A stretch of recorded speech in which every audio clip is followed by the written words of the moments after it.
मेरा नाम दिवेश है और मैं वेस्ट बंगाल का रहने वाला हूँ। मैं आपको अपने साथ घटी कुछ घटनाओं के बारे में बताने जा रहा हूँ जो कि एकदम सच है। ये घटना 2002 में घटी थी जब मैं 7th क्लास में पढ़ता था। हमारी फैमिली एक नए किराए के घर में शिफ्ट हुई थी। उस घर के आसपास ज़्यादा कोई घर नहीं थे, एक दो मकान थे, वो भी खाली थे।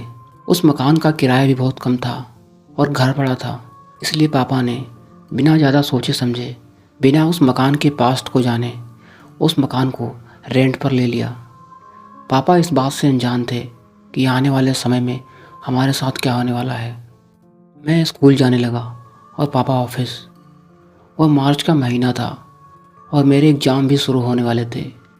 हमारे मकान को 2-3 घर को छोड़कर कुछ चहल पहल हुआ करती थी, क्योंकि गर्मियों में देर रात तक बाहर बच्चों का खेलना घूमना आम बात थी, क्योंकि उस ज़माने में सबके पास मोबाइल फ़ोन नहीं हुआ करते थे। इस तरह कुछ महीने सब नॉर्मल रहा, पर जैसे ही गर्मियों का मौसम गया, बारिश का मौसम आया, वैसे ही कुछ अजीब सी घटना होना शुरू हो गई, जिस बात से मैं भी अनजान था। मैं और मेरे बड़े भाई की एक आदत थी कि हम दोनों अक्सर देर रात तक जागा करते थे। मैं जहाँ रात को पढ़ाई करता था, वहीं बड़े भाई देर रात तक टीवी देखा करते थे। तभी एक दिन रात के करीब 1 बजे के आसपास घर के पीछे एक पायल की आवाज़ सुनाई दी। घर के पीछे बरसात के दिनों में बड़े बड़े घास और जंगली पेड़ पौधे उग जाया करते थे, जो देखने में ही बहुत डरावने लगते थे। पायल की आवाज़ सुनकर मुझे थोड़ा अजीब सा लग रहा था कि ये कैसी आवाज़ है। कुछ मिनट बजने के बाद पायल की आवाज़ बंद हो जाती थी। मैं सोचता था कि शायद कोई मजाक कर रहा होगा, क्योंकि बचपन में मेरे साथ ऐसा मजाक हो चुका था। तो मैंने ज़्यादा ध्यान नहीं दिया और पढ़ाई करके मैं सो गया। कुछ दिन ऐसा ही चलता रहा। पायल की आवाज़ कभी कभी सुनाई देने लगती, ख़ास तौर पर शुक्रवार को। अब मुझे भी थोड़ा अजीब लगने लगा था और मैं मन ही मन सोचता था कि शायद ये काम शरारती लड़कों का होगा। पता नहीं ऐसा करके उनको क्या मिल जाता है। उसके बाद से जैसे मैंने तो पायल की आवाज़ पर ध्यान देना ही छोड़ दिया था। जब भी ऐसा कुछ सुनाई देता था तो मैं टीवी देखने लग जाता था। पर एक दिन की बात है, मैं रात को टीवी में फिल्में देख रहा था। उस दिन घर में सिर्फ मैं और मम्मी ही थे। पापा और भैया कुछ दिन के लिए चाचा के घर गए थे। जब मैंने फिल्म देखकर टीवी को बंद किया तो मैंने देखा टीवी अपने आप फिर से चालू हो गया। मुझे लगा रिमोट में ही कुछ खराबी आ गई है। उसके बाद मैंने टीवी के मेन स्विच को बंद कर दिया, पर जैसे ही मैं बंद करके जा रहा था तभी मैंने देखा टीवी फिर से स्टार्ट हो गया। उस दिन मैं सोचने को मजबूर हो गया कि ऐसा कैसे हो सकता है। स्विच ऑफ करने के बाद टीवी का ऑन होना संभव है। फिर मैंने बिना सोचे टीवी का स्विच निकाल कर सोने के लिए अपने रूम में चला गया, क्योंकि मुझे बहुत तेज़ नींद आ रही थी। उसके बाद मैंने दोबारा मुड़कर नहीं देखा कि टीवी ऑन हुआ या नहीं।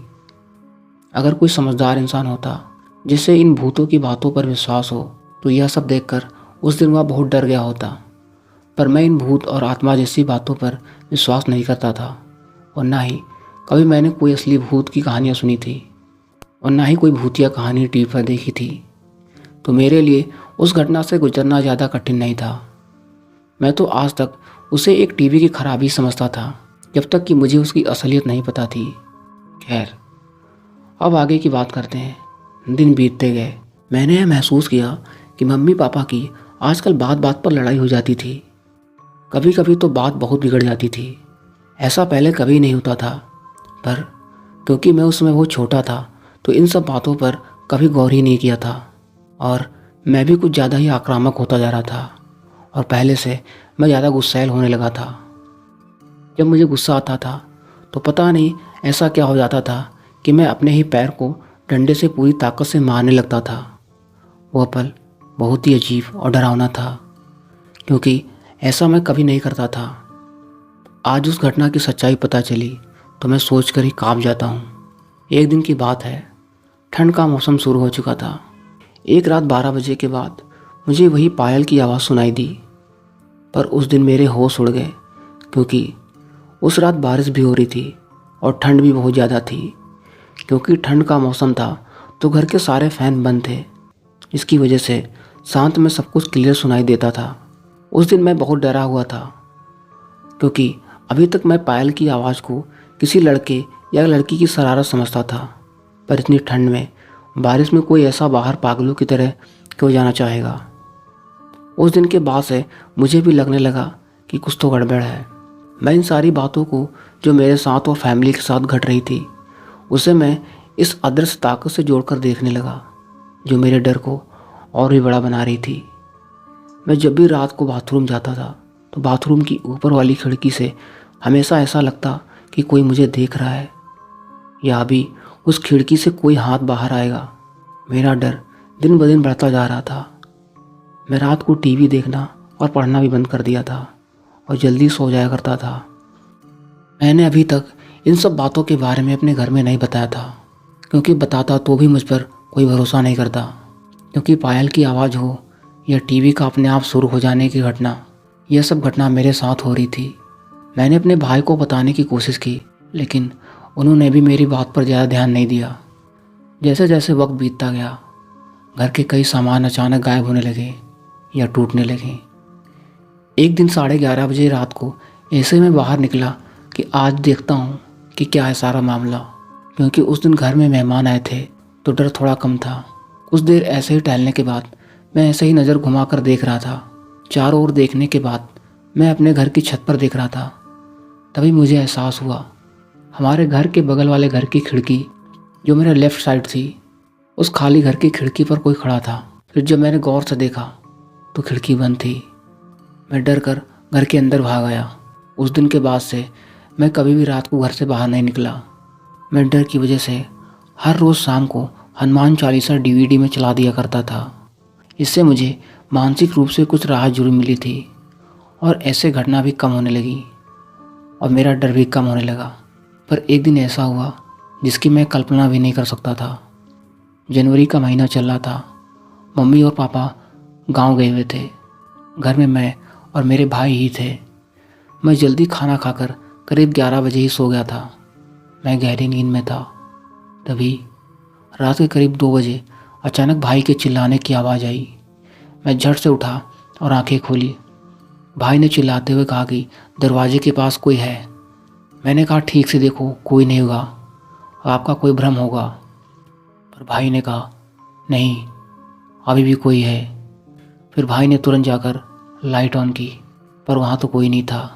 उस दिन मैं और भाई ज़्यादा डर गए थे, ख़ास तौर पर मैं, क्योंकि ये सब अभी तक तो मेरे साथ ही हो रहा था। पर अब भाई भी अदृश्य ताकत को महसूस करने लगा था।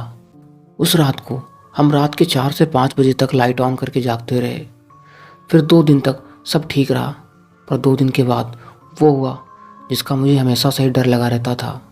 मैं सो रहा था, तभी मुझे कुछ अजीब सा एहसास हुआ और मेरी आंखें खुल गई। मैंने महसूस किया कि खिड़की के पास कुछ है। मैंने अपनी आंखें बंद कर ली और चादर ओढ़कर सोने लगा। पहले तो मैंने भाई को आवाज़ लगाने की कोशिश की, पर मेरे मुंह से आवाज़ ही नहीं निकल पा रही थी। कुछ ही देर बाद मुझे एहसास हुआ कि कोई बहुत भारी चीज़ मेरे ऊपर आकर बैठ गई है। मैं पीठ के बल लेट गया। मैं डर की वजह से रोते हुए पूरी ताकत से चिल्लाने की कोशिश कर रहा था, पर आवाज़ नहीं निकल पा रही थी। ऐसा लग रहा था कि कोई मुझे दबा रहा है, और ऐसा दबा रहा है कि मैं अपने हाथ पैर भी नहीं हिला पा रहा हूँ और ना ही आवाज़ निकल पा रही है। वो दबाव बहुत अजीब सा था और बहुत डरावना था। कुछ पल के लिए तो ऐसा महसूस हुआ कि अब मैं ज़िंदा नहीं बच पाऊँगा। बहुत कोशिश करने के बाद भी मैं कुछ नहीं कर पाया और अंत में मैं बेहोश हो गया।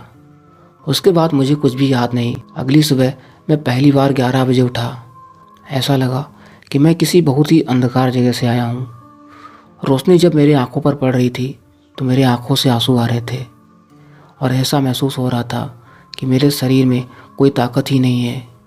मैं रात की घटना के बारे में भाई को बता दिया तो भाई ने मेरी बातों को सीरियसली लिया और मम्मी पापा के घर आने के बाद सारी घटना, रात की पायल की आवाज़ के बारे में बताया। फिर मम्मी पापा को भी रात को 12 बजे के बाद उस पायल की आवाज़ भी सुनाई और घर में सामान चोरी होने, सामान टूटने और घर में लड़ाई होने का असली कारण भी बताया। मम्मी पापा ने भी हमारी बातों को सीरियसली लिया और उन्होंने भी पिछले कुछ महीने से होने वाली अजीब घटनाओं को हमारी बातों से जोड़कर देखने लगे, क्योंकि मम्मी पापा के साथ भी ऐसी ही कुछ घटनाएं हुई थी जिसे वे अक्सर नज़रअंदाज कर दिया करते थे। फिर अंत में मम्मी पापा ने बिना कुछ सोचे किराए के मकान को छोड़ने का फैसला लिया। और उससे पहले पापा ने उस घर में पहले कौन रहता था और इस सब घटना के पीछे का कारण जानना चाहा। पापा ने पड़ोसी से जानने की कोशिश की, पर किसी ने कुछ सही जवाब नहीं दिया। इसकी वजह था मकान मालिक, जिसने सभी पड़ोसी को पहले ही चुप करने को कह चुका था। पर एक दिन पापा को एक अंकल मिले जो पहले यहाँ आसपास रहा करते थे। उन्होंने पापा को बताया कि हम जहाँ रहते हैं उस घर के पीछे ही एक लड़की की लाश मिली थी, पर आज तक पता नहीं चल पाया कि उस लड़की ने खुदकुशी की थी या मर्डर हुआ था। साथ ही हम जिस घर में रहते थे उस घर में कोई खान अंकल अपनी फैमिली 3 बेटे और 2 बेटियों के साथ रहते थे। ये सारी घटनाएं 6 महीने पहले हुई थी। तब से यहाँ कोई भी किराएदार नहीं रहता। यह मकान खाली पड़ा था, साथ ही आसपास के मकान भी खाली ही रहते थे।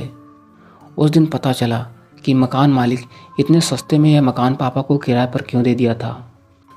उस दिन के बाद से हम वो मकान छोड़कर चले गए। आज 19 साल बाद जब मैं फिर से उस घर को देखने गया तो आज वो इलाका पूरी तरह सुनसान हो चुका है। उस घर के पीछे अजीब भयंकर सा जंगल बन चुका है। अब वहाँ लोग भी नहीं रहते।